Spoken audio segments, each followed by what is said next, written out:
Well, it's tough. I mean, you spend long hours out here selling papers, and right now it's cold outside, so, that time is cut in half, because, it's kind of, my age being 53, it's a little more torture on my body than it was when I was 20-something, I'm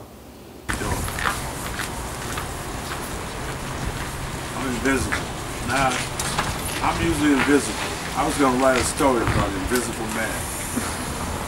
Invisible homeless man.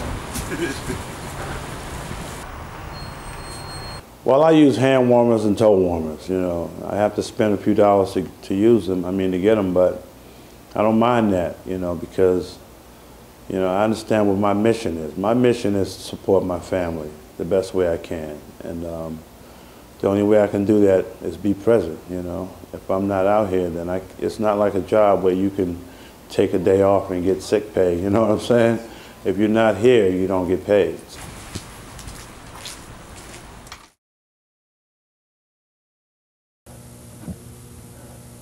What I really got involved with Spare Change for was because I didn't want people to go through the same situations that I've been through. Because I know bouncing around from shelter to shelter with no money in your pocket, it's no good, man, And there's no jobs out there. No jobs if you're a homeless person. They don't hire homeless people. You must have an address, I was homeless, living in a shelter, and the only means of support at that time for me was panhandling. And a Spare Change vendor approached me and told me how this paper could help me, and the rest was pretty much history. When I started selling the paper, I sold, I think, 50 papers that day. It made me feel good how people treated me when I sold these papers, how they talked to me. When you're panhandling, nobody stops and talks to you, And, it was a very depressing thing to do, panhandling, for me. It kind of kept me in that negative state of mind, negative thinking. I didn't go to college. I didn't finish high school, although I got my GED.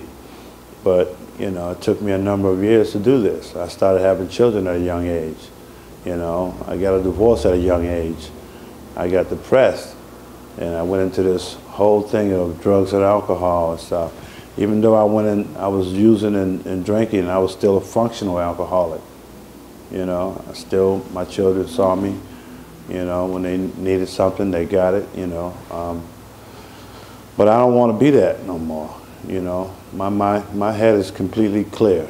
I have a destination where I want to be in life, I'm just working to get to that destination right now.